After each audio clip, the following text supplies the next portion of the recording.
जय जय श्री राधा। परम पूज्य श्री सद्गुरुदेव भगवान के चरणों में सादर प्रणाम। आज परम पूज्य भाई जी द्वारा रचित पुस्तक भगवान नाम और प्रार्थना के चमत्कार से राम नाम का फल नामक एक शीर्षक लिया है। बहुत ही सुंदर तरीके से पूज्य भाई जी ने राम नाम के फल को एक कहानी के द्वारा समझाया है।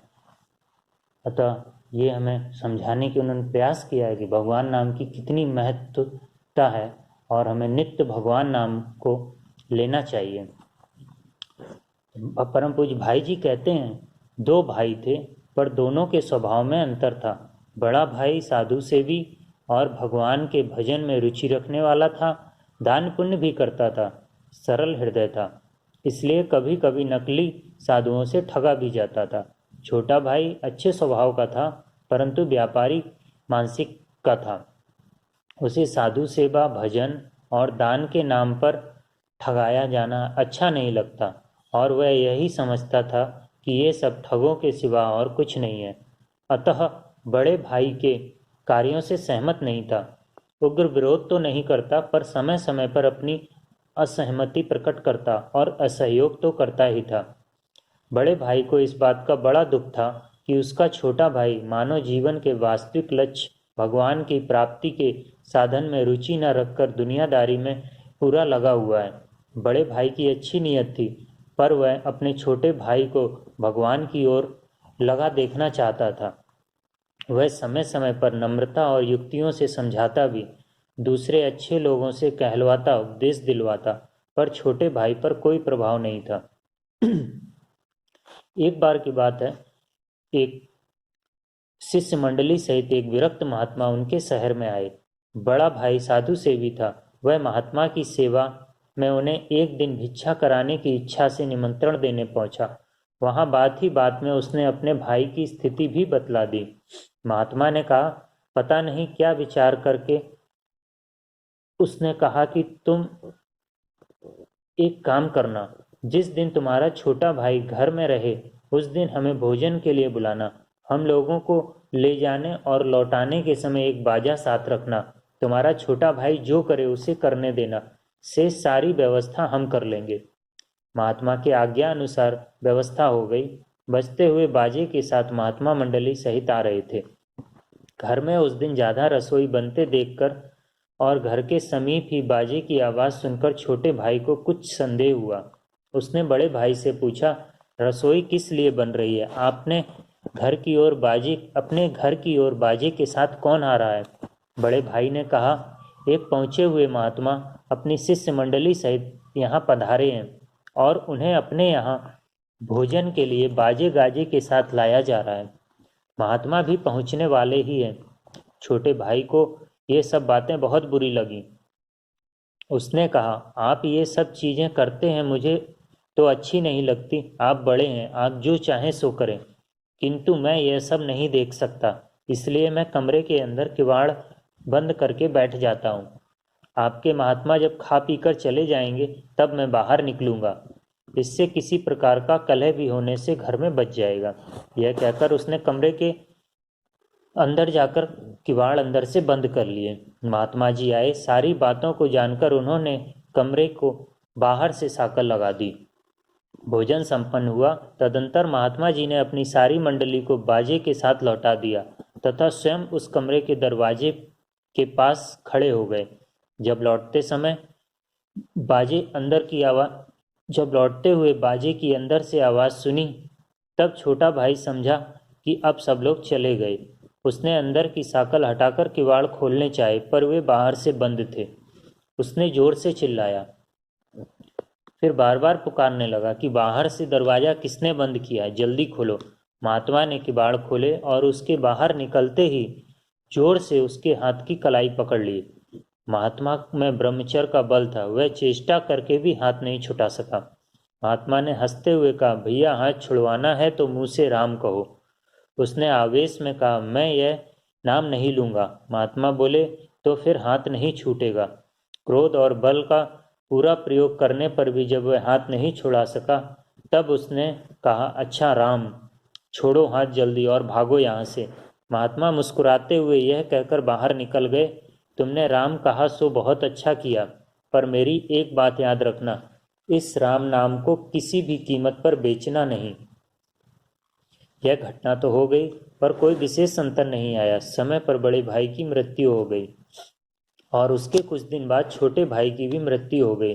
विषय वासना, विषय कामना वाले लोग विवेक भ्रष्ट हो जाते हैं और जाने अनजाने छोटे बड़े पाप करते रहते हैं।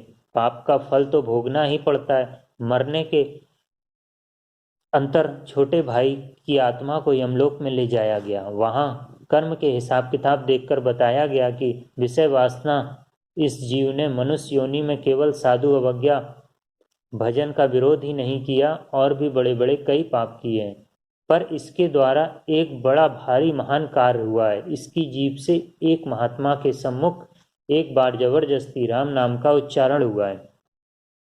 यमराज ने यह सुनकर मन ही मन उस एक बार राम नाम का उच्चारण करने के प्रति श्रद्धा प्रकट की और कहा, इस राम नाम के बदले जो कुछ चाहो ले लो, उसके बाद तुम्हें पापों का फल भोगना पड़ेगा। उसको महात्मा की बात याद आ गई। उसने यमराज से कहा, मैं राम नाम को बेचना नहीं चाहता, पर इसका जो कुछ मूल्य होता है वह आप मुझको दे दो। राम नाम का मूल्य आंकने में यमराज असमर्थ थे, अतएव उन्होंने कहा, देवराज इंद्र के पास चलकर उनसे पूछना है कि राम नाम का मूल्य क्या होता है। उस जीव ने कहा, मैं ये यो नहीं जाता, मेरे लिए एक पालकी मंगाई जाए और उसमें कहारों के साथ आप भी लगें। उसने यह सोचा कि राम नाम का मूल्य जब ये नहीं बता सकते तब अवश्य ही बहुत बड़ी चीज है और इसकी परीक्षा इसी से हो जाएगी कि ये पालकी ढोने वाले कहार बनते हैं या नहीं। उनकी बात सुनकर यमराज सकुचाए तो सही, पर सारे पापों का तुरंत नाश कर देने वाले और मन बुद्धि से अतीत फलदाता भगवान नाम के लेने वाले की पालकी उठाना अपने लिए सौभाग्य समझकर वे पालकी में लग गए। पालकी स्वर्ग पहुंची। देवराज इंद्र ने स्वागत किया। यमराज से सारी बात जानकर कहा, मैं भी राम नाम का मूल नहीं जानता, ब्रह्मा जी के पास चलना चाहिए। उस जीव ने निवेदन किया, यमराज के साथ आप भी पालकी में लगें तो मैं चलूं। इंद्र ने उसकी बात मान ली और यमराज के साथ पालकी में वे भी जुट गए। ब्रह्मलोक में पहुंचे। ब्रह्मा ने भी राम नाम का मूल आंकने में अपने को असमर्थ पाया और उसी जीव के कहने पे वे भी पालकी में जुट गए। उनकी राय भगवान शंकर के पास जाने की रही, इसलिए वे पालकी को लेकर कैलाश पहुंचे। भगवान शंकर ने ब्रह्मा, इंद्र, यमराज को पालकी उठाए आते देखकर बड़ा आश्चर्य प्रकट किया। पूछने पर सारी बात उन्हें बताई गई। शंकर जी बोले, भाई मैं तो रात दिन राम नाम जपता हूँ, पर उसका मूल आंकने की मेरे भी मन में कल्पना नहीं आती। चलो बैकुंठ, ऐसा महाभाग्यवान जीव की पालकी को मैं भी लगता हूँ। बैकुंठ में भगवान नारायण ही कुछ बता सकेंगे। अब पालकी को एक ओर से यमराज देवराज लगे हुए, दूसरी ओर से ब्रह्मा और शंकर कहार बने लगे हैं। पालकी बैकुंठ पहुंची। चारों महान देवताओं को पालकी उठाए आते देखकर भगवान विष्णु हंस पड़े और पालकी वहां दिव्य भूमि पर रख दी गई। भगवान ने आदर पूर्वक सबको बैठाया। भगवान विष्णु ने कहा, आप लोग पालकी में बैठे हुए इस महाभाग जीवात्मा को उठाकर मेरी गोदी में बैठा दीजिए। देवताओं ने वैसा ही किया। तदंतर भगवान विष्णु के पूछने पर भगवान शंकर ने कहा, इसने एक बार परिस्थिति से बाध्य होकर राम नाम लिया था। राम नाम का मूल्य इसने जानना चाहा, पर हम लोगों में से कोई भी राम नाम का मूल्य बताने में समर्थ नहीं था। इसलिए हम लोग इस जीव की इच्छा अनुसार पालकी में लगकर आपकी सेवा में उपस्थित हुए हैं। अब आप ही बताइए कि राम नाम का मूल्य क्या होना चाहिए।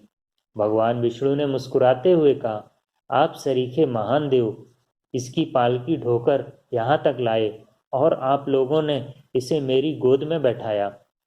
अब यह मेरी गोद का नित्य अधिकारी हो गया। राम नाम का पूरा मूल तो नहीं बताया जा सकता, पर आप इसी के मूल्य का कुछ अनुमान लगा सकते हैं। आप लोग लौट जाइए। भगवान विष्णु के द्वारा लिए हुए एक बार राम नाम का इस प्रकार महान मूल्याभास पाकर शंकरादि देवता लौट गए। एक विरक्त संत ने यह कथा लगभग 45 साल पूर्व कलकत्ते में मुझको सुनाई थी। घटना का उल्लेख किस ग्रंथ में है यह मुझको पता नहीं है, पर भगवान की महिमा, भगवान नाम की महिमा, इसमें जो वर्णन आया है वह वास्तव में यथार्थ लगता है। घटना चाहे कल्पित हो, पर महिमा तो सत्य है। राम न सकहि नाम गुण गाई। जय जय श्री राधा।